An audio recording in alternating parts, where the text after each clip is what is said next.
Estamos en la clase de teología, estamos estudiando el tema de la soteriología, o es decir, la doctrina de la salvación. Y estamos en la clase 11. Y el tema específico de hoy es la seguridad de la gracia y de la salvación. O es decir, toca el tema de la posibilidad de saber que sabemos que somos suyos. Oremos. Padre nuestro, demos gracias por este gran tema. Ayúdanos y anímanos por este tema bíblico de la seguridad de nuestra salvación. En el nombre de Cristo Jesús te lo pedimos esto. Amén. Muy bien, ahora 4 posibilidades. La posibilidad de la seguridad. Quisiera aclararme. Miren de lo que estamos hablando. ¿Es posible saber que soy hijo y tener confianza y seguridad en este hecho o no? Sí, es posible. Ok, otra pregunta. ¿Es posible ser creyente y no tener esa seguridad? También. Sí. Ok, ¿es posible ser hijo y no tener confianza de que soy hijo de Dios? También. Es posible. Ok, otra pregunta. ¿Es posible tener una seguridad falsa? O es decir, pensar que soy hijo cuando en verdad no lo soy. También. Sí, es posible. Otra pregunta. ¿Es posible no ser hijo y estar bien seguro de que no soy hijo? Y saber con certeza que voy a ir al infierno. Sí, es posible. Sí. Entonces son 4 posibilidades. Verdadera seguridad y falsa o seguridad falsa. Verdadera duda o duda falsa. Dudar que soy hijo, pero en verdad soy hijo. Yo creo que he estado en esas condiciones por la gran parte de mi vida. Porque hay muchas cosas que pueden influir o afectarnos de manera mala, o es decir, cosas que nos dan dudas, cosas que nos hacen dudar. Por ejemplo, yo puedo ser creyente, yo puedo ser hijo de Dios, pero a la vez tener muchas dudas. ¿Por qué? Falta de conocimiento. Falta de conocimiento. ¿Qué más? Educación anterior, que me bloqueas. ¿Qué cosa? What I have been told before and Sí, confusión intelectual. Muy bien. Falsas enseñanzas. Falsa enseñanza. ¿Qué más? Uno puede pensar que no está perdonado por las... Ok, la parte de sentir perdón. Pensar que ya no califico. ¿Verdad? No, eso es una realidad de mucha gente. Estoy hablando de mi propia experiencia. Pecar pensando que ¿cómo es posible que un cristiano pecar así? No sé si usted lo ha hecho, yo sé. O también ser tentado a pecar y por ser tentado tan fuertemente tener esa duda. ¿Cómo puede un creyente verdadero tener este tipo de tentación? Entonces hay muchas cosas. En el libro de... También, ¿no? ¿Cómo? Por poca fe también. Por poca fe también, exactamente. Eso puede causar una duda tremenda. En el libro de Primera de Juan, la causa de la duda de parte de la gente fue una enseñanza falsa, ¿verdad? Es que los gnósticos habían intimidado a los verdaderos creyentes y los verdaderos pensaban que en verdad no eran de Dios porque no tenían este gnosis, no tenían esta elevación espiritual. Y ellos se sentían menores por estos gnósticos. No sé de ustedes, pero también he tenido esa experiencia causada por los gnósticos en mi vida. Yo una vez me sentí así porque estuve en una iglesia que todo el mundo era santo y no pecaba. Y como yo pecaba, yo me sentía condenado y no me sentía aceptado. No, eso puede ser una experiencia terrible. Sí. Y si personas, y también he dado consejos a personas sufriendo esas condiciones que vienen de este tipo de iglesia. Y ellos, esos creyentes, habían creído que estos superiores, eran perfectos y ellos menos, y me venían con muchos desánimos y falta de seguridad por compararse a esta gente. Una comparación falsa, inútil, pero de todos modos real, porque sufrían mucho desánimo y la falta de seguridad de fe. Otra pregunta, ¿es necesario tener este tipo de seguridad? Otra pregunta, antes de contestar, ¿es beneficioso? Claro, Sí. Y díganme por qué es beneficioso tener la seguridad de fe. Ser creyente, ser hijo, ser hija y saber que lo o la soy. ¿Cuál es el beneficio? Bueno, Eso me da seguridad. ¿Sí? Tengo confianza. Ok. ¿Y el beneficio de eso es? no tener miedo. Ok. Me Uno quita el puede miedo. tener, Y una, Poder hacer muchas más obras, Claro que sí. pero No, Sí. es casi imposible Sí, servir se hace. dudando, desanimado. Es casi imposible. ¿Qué más? sí, iba a decir lo mismo, poder cumplir con las obras, porque sabes que Él te respalda. Él es el que te llevó a la obra. Ok. Sí. Y compartir el evangelio con seguridad. Claro que sí. Si no estoy persuadido, ¿cómo es que voy a persuadir? Es imposible. Entonces no voy a compartir algo que en verdad no tengo la seguridad de mi fe. Entonces ni voy a tener el deseo de compartir.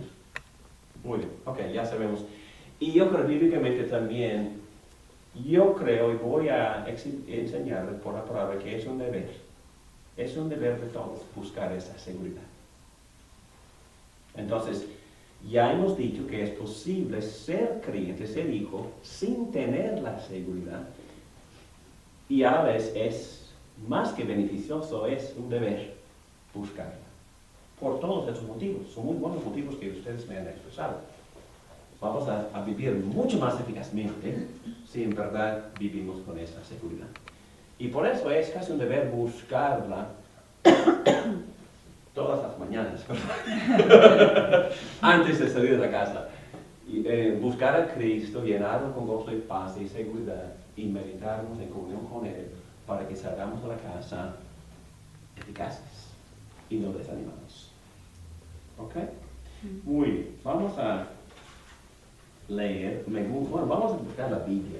Buscamos, primero, me gusta mucho estos textos, buscamos primera de Juan, capítulo 5, como en versículo 9. 6.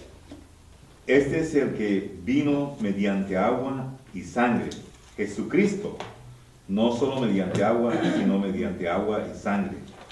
El Espíritu es quien da testimonio de esto, Ok, vamos a ver que Jesús también se involucra. Sí. porque el Espíritu es la verdad. Ok. 3 son los que dan testimonio, y los 3 están de acuerdo: el Espíritu, el agua y la sangre.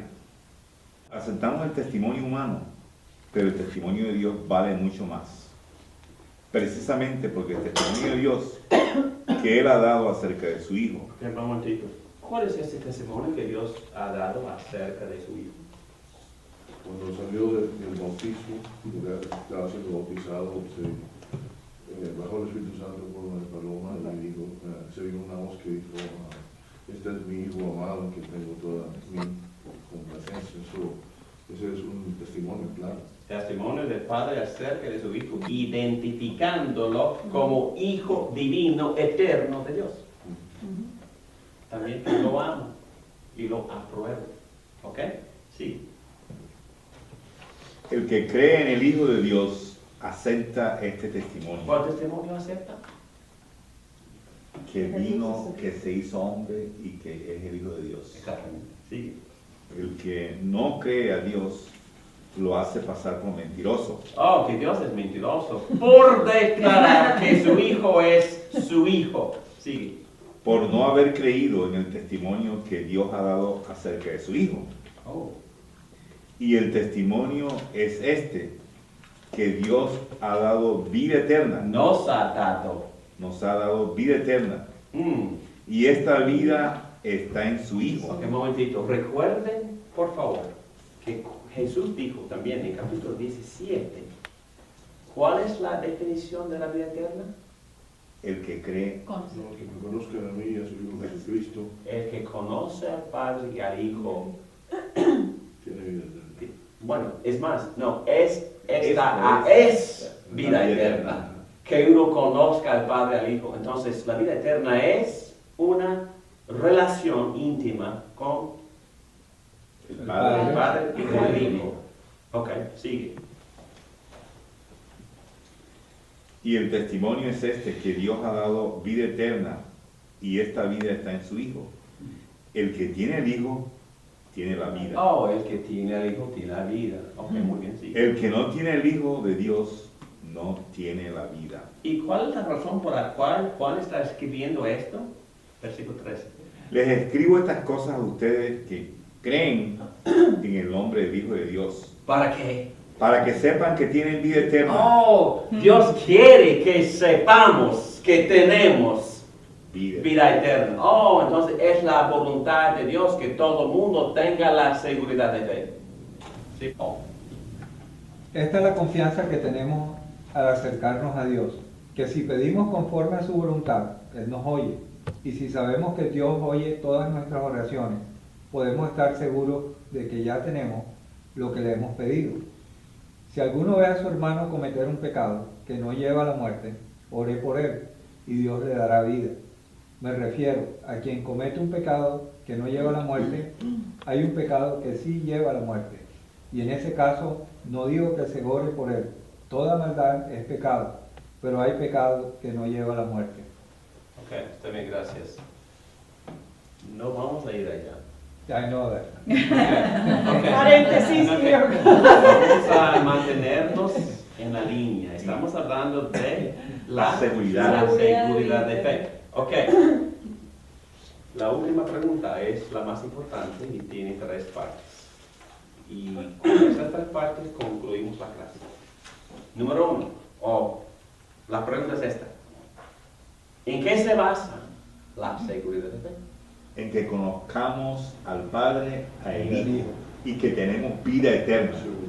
Ok, entonces, en otras palabras, estás hablando de la promesa que Dios nos ha dado acerca de su Hijo. Ok, ¿qué es lo que Dios nos ha prometido? Salvarnos por medio de su Hijo divino. Es lo que Él nos ha prometido. Por supuesto, su Hijo se recibe por fe. Pero esta seguridad de fe se basa en primer lugar sobre la promesa. La promesa. ¿Dije? La promesa. ¿Y cuál es esta promesa? Tiene muchas formas, ¿verdad? Juan 3. O 3:16. ¿Cuál? ¿Qué dice? De tal manera amó Dios al mundo que dio su Hijo unigénito para que todo aquel que en él crea no se pierda, mas tenga vida eterna. ¿Y cuál es la promesa? ¿Qué es lo que Dios nos está prometiendo? Salvación Salvación. ¿Cómo? a través de su Hijo. A través de su Hijo. Entonces se basa quisiera enseñarles algo fenomenal. Por favor, vamos a ir a página 107, el fundamento de la seguridad. Primero, las promesas de Dios. Verónica, ¿nos quieres ayudar? Hebreos 6, 13 a 20. Cuando Dios hizo su promesa a Abraham, como no tenía nadie superior por quien jurar, juró por sí mismo y dijo: te aseguro que te bendeciré y te daré muchos descendientes. Y así, después de esperar con paciencia, Abraham recibió lo que se le había prometido. Los seres humanos juran por alguien superior a ellos mismos y el juramento, al confirmar lo que se ha dicho, pone punto final a toda discusión. Pero Dios, queriendo demostrar claramente a los herederos de la promesa que su propósito es inmutable, la confirmó con un juramento. Lo hizo así para que mediante la promesa y el juramento, que son dos realidades inmutables en las cuales es imposible que Dios mienta, tengamos un estímulo poderoso los que buscando refugio nos aferramos a la esperanza que está delante de nosotros. Tenemos como firme y segura ancla del alma una esperanza que penetra hasta detrás de la cortina del santuario, hasta donde Jesús, el precursor, entró por nosotros, llegando a ser sumo sacerdote para siempre, según el orden de Melquisedec. Bueno, entonces, ¿a qué texto en el Antiguo Testamento se refiere el autor de Hebreos? Génesis 12 hasta 17. Donde hay, entonces, es muy interesante que este autor está hablando de la salvación en términos de lo que Dios le había prometido a Abraham. ¿Qué es lo que Dios le había prometido a Abraham? Descendencia, que entendemos que fue Isaac. Isaac, ¿sí? Que en verdad fue Jesucristo. Jesucristo, porque fue simiente, y Pablo en Gálatas 3:16 dice que esa simiente no fue plural, sino singular, que es Jesucristo. Entonces, Abraham, en algún sentido, no en todo sentido, entendió que en verdad Dios le había o le estaba prometiendo algo mucho más grande que este hijo Isaac. Yo puedo probar eso, pero ¿qué más le estaba prometiendo Dios a Abraham en este texto? Herencia, semilla, Jesucristo, ¿y qué más? El mundo. El mundo. Y Pablo dice en Romanos 4:13 que Abraham entendió que Dios le estaba prometiendo el mundo entero como herencia, el cosmos. ¿Qué más? Bendición. Bendición. Ser padre de Multitud de naciones. muchas naciones. Oh, ¿qué más? Que voy a ser tu Dios personal. Una relación íntima con el Dios santo y trascendente. Le estaba prometiendo a este ser humano una amistad. Wow, ¿qué más? Abraham creyó la promesa y su fe le fue considerada Como justicia. como justicia.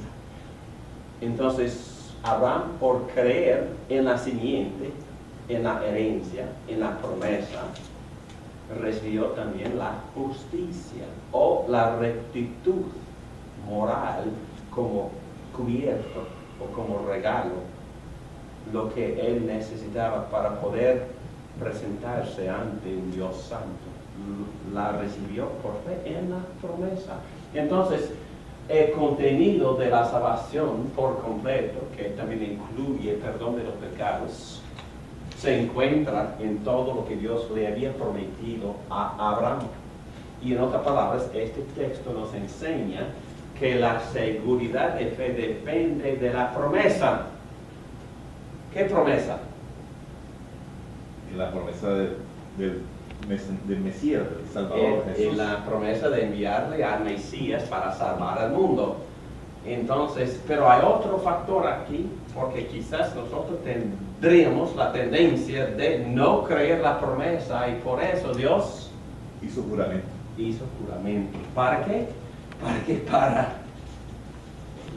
Son dos realidades inmutables en las cuales es imposible que Dios mienta. Bueno, Dios no miente, pero el ser humano es muy dudoso, ¿verdad?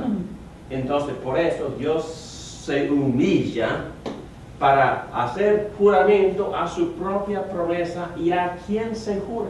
Por sí mismo. Por sí mismo, porque no hay otro más grande que él, como dice este texto. Y recuerdan la ceremonia cuando Dios dividió un animal y con las partes sangrando y con un horno de fuego, quién sabe qué era en verdad, pero fue la manera en que Dios se reveló. ¿Y quién caminó entre las partes jurando? Dios. Solo Dios.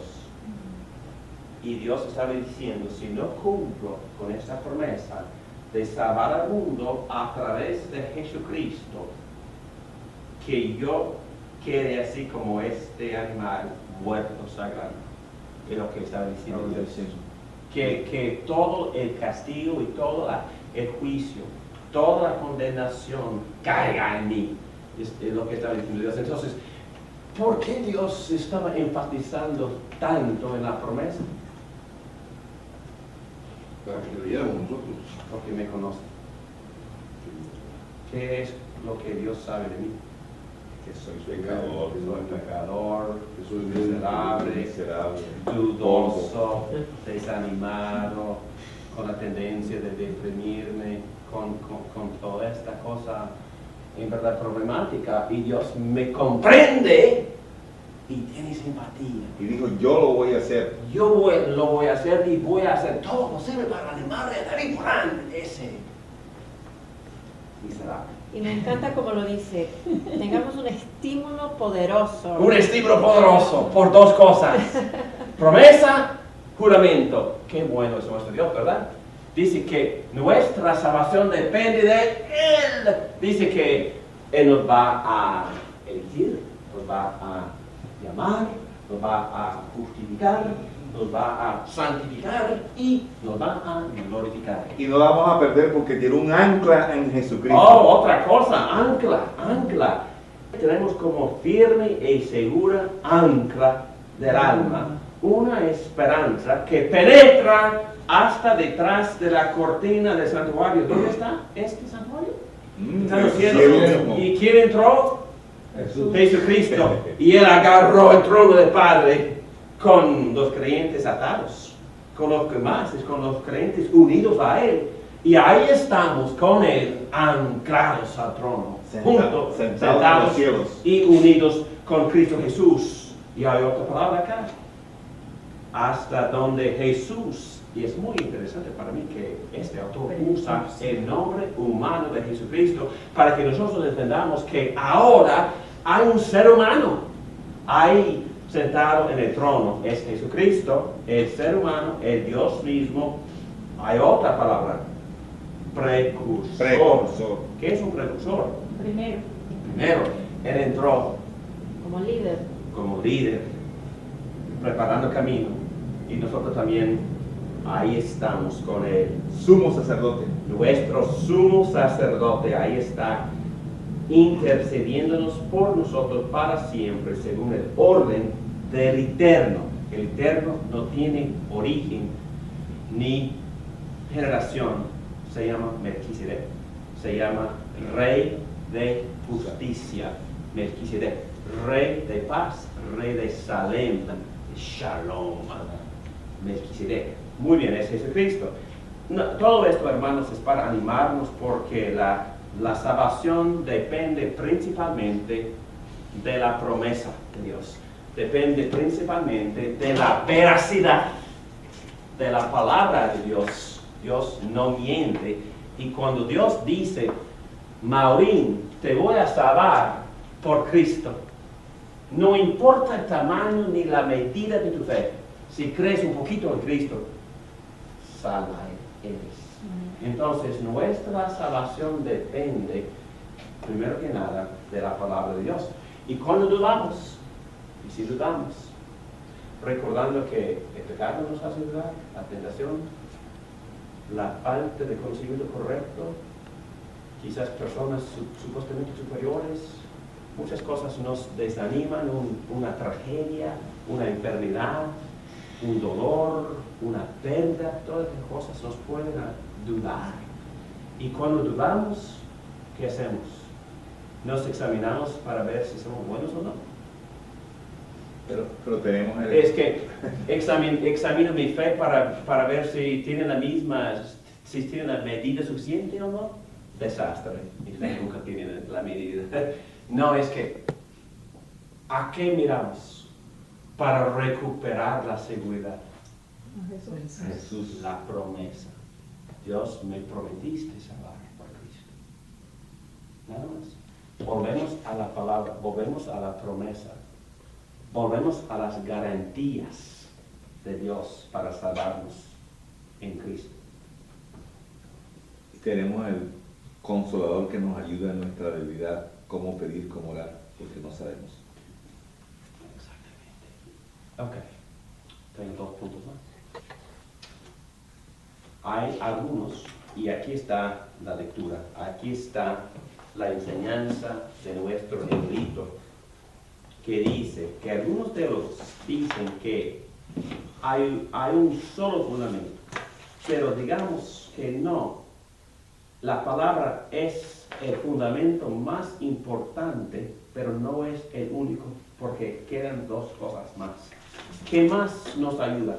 ¿Qué más o qué otra cosa nos ha dado Dios para animarnos y para darnos seguridad? El Espíritu Santo. El Espíritu Santo. ¿Qué dice Efesios 1:13? El Espíritu Santo, el cual lo selló y te garantiza la salvación. Exactamente. Entonces, y vamos a ver en página 109, vamos a hablar de 2 evidencias que produce en nosotros el Espíritu Santo. Primero, evidencia interna. ¿Ok? Son 2 clases de evidencias que produce el Espíritu Santo. La evidencia interna, la evidencia subjetiva, quizás emocional, es una convicción interna que hace el Espíritu Santo dentro de nosotros, pero también el Espíritu Santo produce otro tipo de evidencia externa. ¿Cuál es? Que nos deja saber que somos hijos, que tenemos Que que papá. externamente, La vida, los frutos. Los frutos, los otros. Lo que otros ven. algo que se ve, ¿verdad? Algo que se ve, obediencia, amor, fruto del Espíritu Santo, características de Jesucristo, que el Espíritu Santo está produciendo por medio de y a través de nosotros. Pero un creyente, que ya hemos visto en la clase anterior, el estudio sobre las buenas obras, tiene que producir esas obras, pero colaborando con el Espíritu Santo. El Espíritu Santo es el que produce esas obras. Esta obediencia, este amor, este fruto. Pero cuando se ve, ¿y quién lo ve? Bueno, otros lo ven, deben de verlo, pero uno mismo puede, ¿no? Examinarse, oh, wow. No fui yo que hice eso. Fue Dios. No soy así yo. No tan generoso como yo. Entonces Dios nos está cambiando, nos está produciendo amor y es lo que se llama evidencia externa.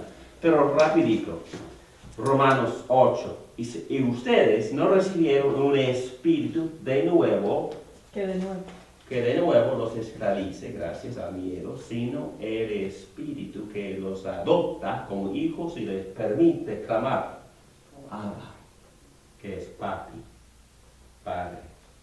El Espíritu mismo le asegura a nuestro espíritu que somos hijos de Dios. Ok. Hemos tocado esto anteriormente, pero también 2 Corintios 1:12 dice, es el testimonio de nuestra conciencia, testimonio producido por el Espíritu Santo. Entonces, prácticamente hablando, ¿en qué forma se manifiesta esta evidencia interna? amor, Paz. Paz interior. ¿Qué más? Hablando de lo que el Espíritu Santo hace, nos permite clamar, Abba. Entonces, ¿qué está produciendo en mí? Un Sumo gozo con alabanza. gozo, también Confianza. una disposición de que Que somos alabanza, hijos, de niño, de bebé, Una de dependencia. bebé. Entonces, ¿qué es lo que siente el bebé abrazado por su padre? seguridad, Seguridad, cariño, un abrazo, dependencia, dependencia, confianza, seguridad, paz. Cuando el Espíritu Santo produce esto por dentro, es evidencia que somos hijos. No es la única evidencia, porque la meditación de la nueva era también puede producir algo de esto. El panteísmo o el hinduismo también puede producir algo de esto. Si uno se tranquiliza y se pone en silencio y medita y se calma, también puede sentir paz, pero no es paz del Espíritu Santo. La paz del Espíritu Santo es una paz basada en una convicción interna de que la promesa y la palabra de Dios es verdadera. Me convence, me persuade y me dice, el Espíritu Santo le da testimonio a mi espíritu, tú eres hijo. Y nos da este tipo de disposición, afecto para nuestro Padre, un sentido de intimidad cuando oramos, unidad, dependencia, confianza, seguridad y paz. Y otra cosa, evidencia de conocimiento espiritual. Todos ustedes, según Juan, en capítulo 2 de la primera carta, todos ustedes en cambio han recibido unción del Santo, de manera que conocen la verdad. No les escribo porque ignoren la verdad, sino porque la conocen y porque ninguna mentira procede de la verdad. Ok, lo que entendemos por esta frase es que el Espíritu Santo, utilizando la palabra de Dios, nos convence de la certeza, de la veracidad de la palabra, y también por dentro nos da conocimiento personal de Jesucristo. Y es una convicción interior, interna, que hace el Espíritu Santo, haciéndonos entender la palabra y de ver la revelación de Jesucristo a través de la palabra. Es una cosa sobrenatural que solo tienen los verdaderos hijos de Dios. Y hemos tenido testimonios en este mismo salón y en el día de martes de personas que han tratado de llegar a esta convicción sin el Espíritu Santo y no sucede. Pero sucede cuando el Espíritu viene y toca, ilumina, despierta y la luz empieza a brillar y la persona por primera vez en su vida tiene lo que se llama conocimiento de Cristo. Conocimiento espiritual, conocimiento verdadero de la revelación de Jesucristo a través de la palabra de Dios. Y después de eso no es necesario tratar de convencerle a esa persona de nada, porque ya está capturada la persona, iluminada, nacida de nuevo, resucitada por el Espíritu Santo. La persona lo sabe con certeza. Es una cosa interna y sobrenatural. Vamos a ir a la evidencia externa, en página 112, y son cosas obvias, ¿no? Obediencia. Como sabemos, si hemos llegado a conocer a Dios, si obedecemos sus mandamientos. Bueno, si no obedezco, si vivo comiendo, robo, adulterio, deshonrando, bueno, yo sé que no soy hijo. Amor. Así distinguimos entre los hijos de Dios y los hijos del diablo. El que no practica la justicia no es hijo de Dios, ni tampoco lo es el que no ama a su hermano. Entonces, otra evidencia, cuando nos vemos amando, sabemos que somos hijos. Nosotros sabemos que hemos pasado de la muerte a la vida, porque amamos a nuestros hermanos. El que no ama permanece en la muerte. Resumen, y yo termino. La perseverancia o una vida cambiada también es una de las maneras por las cuales Dios nos asegura, según el Dr. Peterson, de Covenant Seminary. Lo resume en 1 Juan capítulo 5, versículos 1 y 2. De esta manera, todo aquel que cree que Jesús es el Cristo es nacido de Dios, y todo el que ama al Padre ama al que ha nacido de Él. En eso sabemos que amamos a los hijos de Dios, cuando amamos a Dios y guardamos sus mandamientos. Como dijimos anteriormente, la fe es una evidencia del nuevo nacimiento. Los creyentes que aman a Dios demuestran la perseverancia del amor. La forma en que sabemos que amamos al Hijo de Dios es que cumplimos sus mandamientos. Juan entrelaza la perseverancia con la fe, el amor y la santidad en estos versículos. ¿Ok? Entonces, en página 113, la unidad de la evidencia. Entonces hay que tomar las tres puntas, las promesas de la palabra, la convicción interna con respecto a estas promesas y el testimonio del Espíritu Santo están todos en armonía. La seguridad no se deriva de una revelación privada, más bien la seguridad resulta de la aplicación de la verdad de las Escrituras al corazón por el Espíritu Santo. En otras palabras, hermanos, es posible tener una experiencia subjetiva, emocional, pero no basada en la verdad. Entonces, siempre las Escrituras enfatizan la necesidad de una combinación de lo objetivo con lo subjetivo.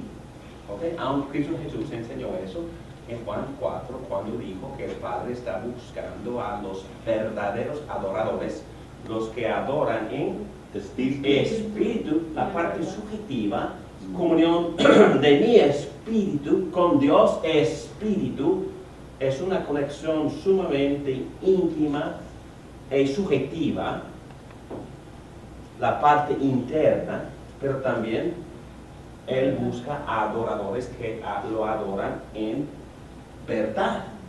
¿Verdad? ¿Qué es verdad? Su palabra. Ok, la palabra, pero ¿qué puede ser Cristo?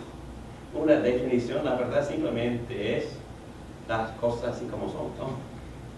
Entonces hay que adorar a Dios según la realidad de Dios, como Él la define, ¿dónde? En su palabra.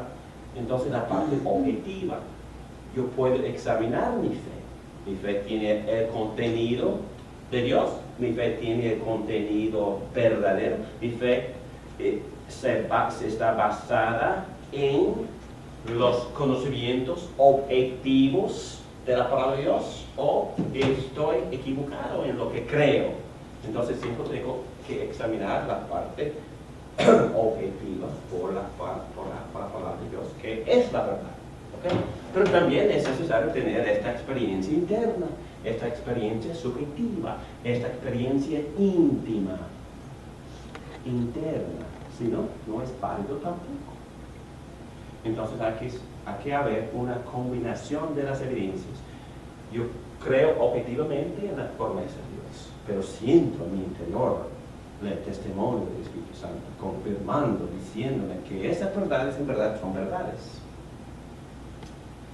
Y el resultado será una vida transformada que resulta en obediencia de los mandamientos y en amor a los hermanos.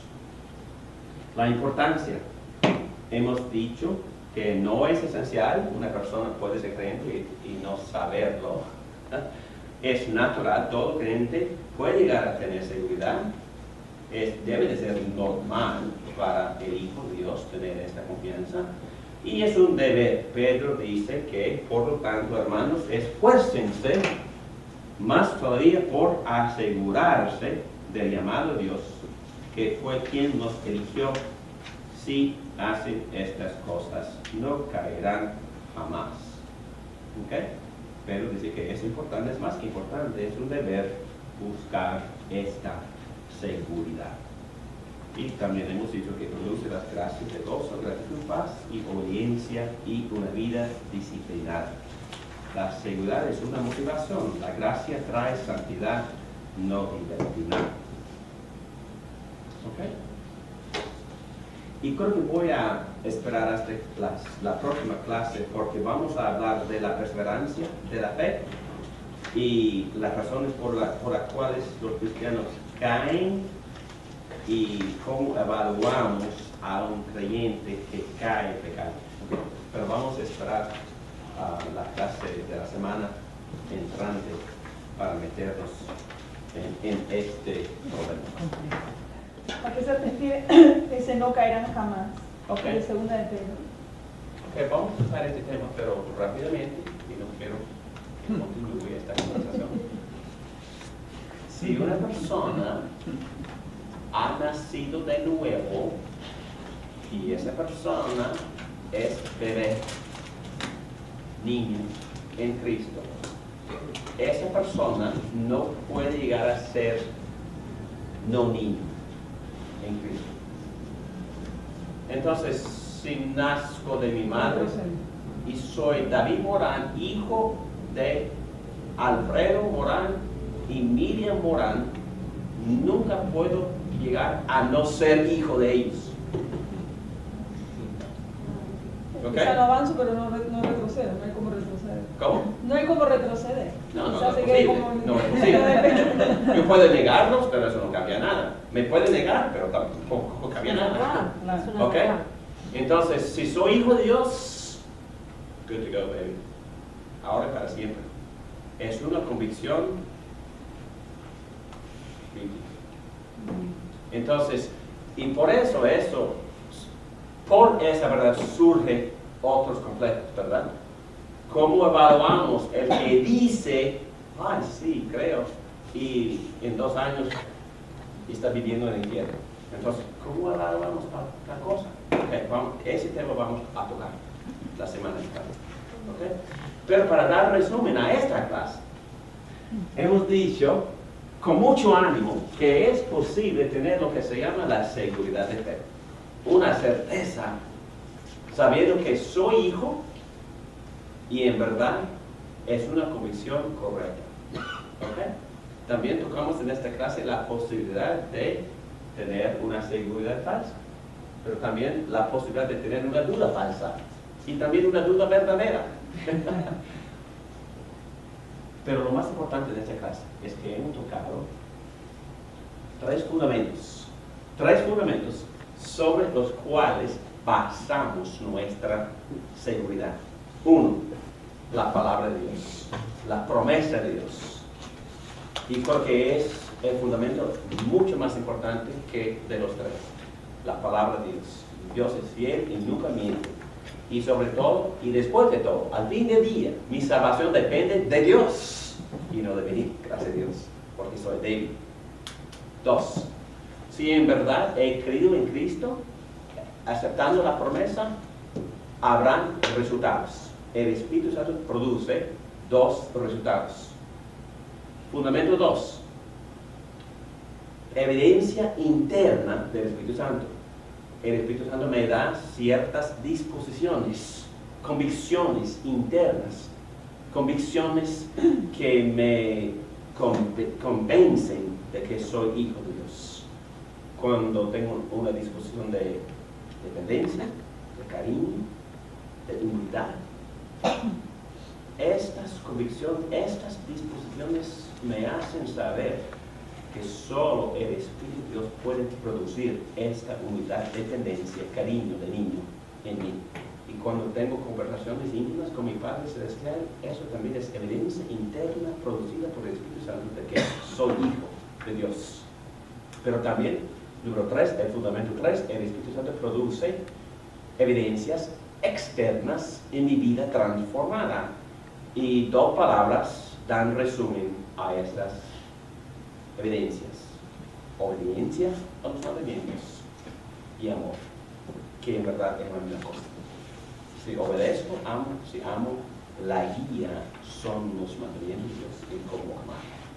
Hermanos, que Dios les bendiga ricamente y que Dios les anime con la seguridad de fe basada en la promesa, la evidencia interna del Espíritu Santo y la evidencia en sus vidas mientras sigue creciendo en la fe. Padre nuestro, gracias por estas enseñanzas que nos animan muchísimo. Gracias por la seguridad de fe basada en la promesa y en la voz del Espíritu y en la vida transformada. Gracias, Padre, porque nuestra salvación y nuestra fe viene de ti. Tú eres el autor y el que termina nuestra fe y salvación. Gracias, Padre. Aceptamos todo esto por fe en Jesucristo. Gracias.